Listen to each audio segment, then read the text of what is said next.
दोस्तों, अपने मल्टीवर्स या टाइम ट्रेवल जैसी घटनाओं पर आधारित हॉलीवुड फिल्में जरूर देखी होगी, लेकिन आपको यह जानकर आश्चर्य होगा कि जिनको जानकर आज पूरा संसार हैरान हो रहा है। उन सभी चीजों के बारे में आज से करीब हजारों लाखों साल पहले हमारे सनातन धर्म में बहुत ही विस्तार से बताया गया है। तो फिर चलिए शुरू करते हैं आज का यह वीडियो।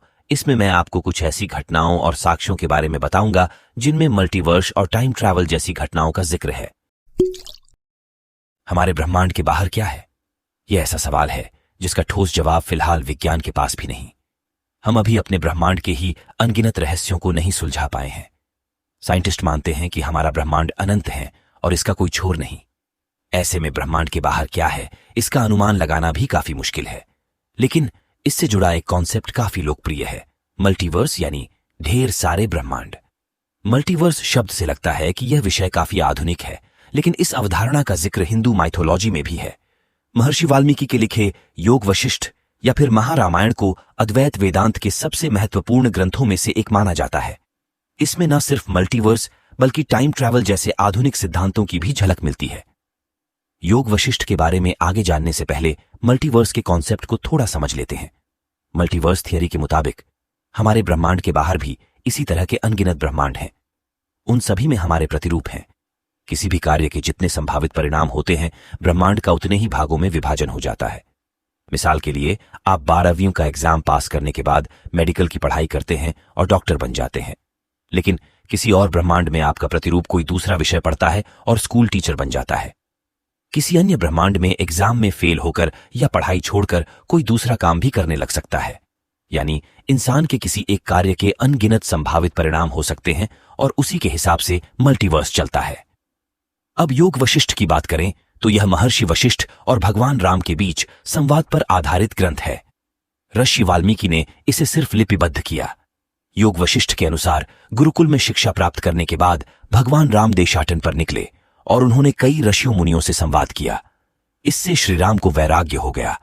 उन्हें लगा कि यह पूरा संसार मिथ्या है और वह जितना जल्दी हो सके इसे छोड़कर जाने पर विचार करने लगे। जब महर्षि वशिष्ठ को इसका पता चला तो उन्होंने भगवान राम के सभी प्रश्नों के उत्तर देकर उनका वैराग्य दूर किया।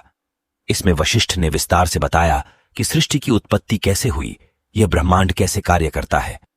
इसी दौरान उन्होंने भगवान राम को एक कथा सुनाई जिसमें मल्टीवर्स और टाइम ट्रैवल जैसी चीजों का जिक्र है। यह कहानी है राजा पद्म और उनकी रानी लीला की। रानी लीला अपने पति से अत्यधिक प्रेम करती थीं। वह नहीं चाहती थीं कि राजा की कभी मृत्यु हो, लेकिन एक युद्ध के दौरान राजा पद्म की मौत हो गई। रानी लीला ने मां सरस्वती की घोर तपस्या करके उन्हें प्रसन्न किया और उनसे अपने पति को जीवित करने का अनुरोध किया। इस पर मां सरस्वती ने रानी को बताया कि उनके पति पहले से ही अलग अलग ब्रह्मांडों में जीवित हैं। माता सरस्वती ने लीला को यह भी समझाया कि जिस जीवन के लिए वह इतनी लालायित है वह भी असल में मिथ्या ही है, क्योंकि यह आत्मा का स्वप्न है। फिर वह लीला को उनके पति की आत्मा के बारे में बताती हैं। देवी सरस्वती कहती हैं कि किसी दूसरे ब्रह्मांड में एक ब्राह्मण था। उसकी बहुत इच्छा थी राजा बनने की, लेकिन वह राजा नहीं बन पाया और उसकी मृत्यु हो गई। जब उसकी जीवात्मा बाहर आई तो चूंकि उसके मन में राजा बनने की इच्छा थी, तो उसने इस बार जो स्वप्न देखा उसमें खुद को राजा के रूप में देखा। वही राजा लीला के पति थे, राजा पद्म। माता सरस्वती यह भी बताती हैं कि इस बार मृत्यु के बाद राजा पद्म की जीवात्मा नया स्वप्न देख रही है जिसमें वह किसी और ब्रह्मांड में राजा विदुरण है। और यह एक ही जीव के अनंत स्वप्न हैं जो एक साथ घट रहे हैं, यानी कि स्वप्न के अंदर स्वप्न चल रहा है, जैसा कि मशहूर फिल्मकार क्रिस्टोफर नोलन की फिल्म इंसेप्शन में दिखाया गया है। आखिर में लीला को माता सरस्वती अलग अलग ब्रह्मांडों में लेकर जाती हैं, जहां वह अपने पति और अपने आप को अलग अलग रूपों में जीवन व्यतीत करते हुए देखती है। उन ब्रह्मांडों को भी अलग अलग ब्रह्मा जी चला रहे थे। माता सरस्वती और लीला के प्रसंग से यह भी पता चलता है कि समय असीमित नहीं है, क्योंकि ये दोनों भविष्य वाले सपनों में भी जा पा रही थीं और भूतकाल वाले सपनों में भी। जबकि 17वीं सदी में गुरुत्वाकर्षण की खोज करने वाले महान साइंटिस्ट आइजैक न्यूटन तक का मानना था कि समय असीमित है, यानी इसकी गति सबके लिए एक समान रहती है, फिर चाहे कोई धरती पर हो या फिर ब्रह्मांड के किसी और कोने में। लेकिन बाद में अल्बर्ट आइंस्टीन ने सिद्ध किया कि टाइम एब्सोल्यूट नहीं बल्कि रिलेटिव है।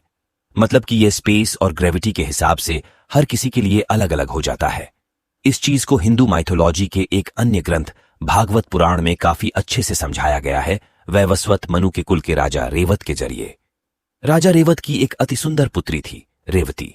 राजा अपनी बेटी के सुयोग्य वर चाहते थे, लेकिन जब कोई वर नहीं मिला तो वह अपनी बेटी को लेकर परमपिता ब्रह्मा का सुझाव लेने ब्रह्मलोक गए। उस वक्त वहां गंधर्वों का संगीत चल रहा था। उसके समाप्त होने के बाद राजा रेवत ब्रह्मा से मिले और अपनी बेटी के लिए योग्य वर के बारे में पूछा। राजा रेवत ने कुछ राजकुमारों के बारे में भी बताया, जिन्हें उन्होंने अपनी बेटी के लिए देख रखा था। ब्रह्मा जी मुस्कुराते हुए कहा कि रेवत, आपने जिन राजकुमारों को देखा है वे सभी अब जीवित नहीं। वे क्या, उनकी बहुत सारी पीढ़ियों का अंत हो गया। उसका कारण यह है कि जितना वक्त तुमने मेरे इस ब्रह्मलोक में बिताया है, उतने में पृथ्वी पर कई युग बीत गए हैं। ब्रह्मलोक और पृथ्वीलोक में समय की गति अलग अलग है। ब्रह्मा ने कहा कि अब धरती पर द्वापर युग चल रहा है और इस समय भगवान श्री कृष्ण के भाई बलराम आपकी पुत्री के लिए सबसे योग्य वर हैं। वापस योग वशिष्ठ की बात करें तो इसमें ऋषि काकभुसुंडी का प्रसंग टाइम ट्रैवल के बारे में भी बताता है।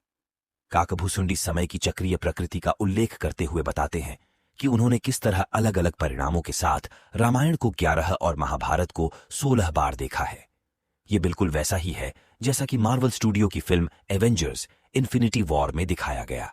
इसमें डॉक्टर स्ट्रेंज का किरदार टाइम स्टोन की मदद से भविष्य में जाकर मुख्य खलपात्र थैनोस के साथ लड़ाई के करीब 1.5 करोड़ नतीजे देखता है, जिसमें उसके दल की सिर्फ एक ही बार जीत होती है। यह वीडियो आपको कैसा लगा मुझे जरूर बताइए। अगर यह वीडियो आपको पसंद आए हो तो उसके लायक जरूर कर दीजिएगा।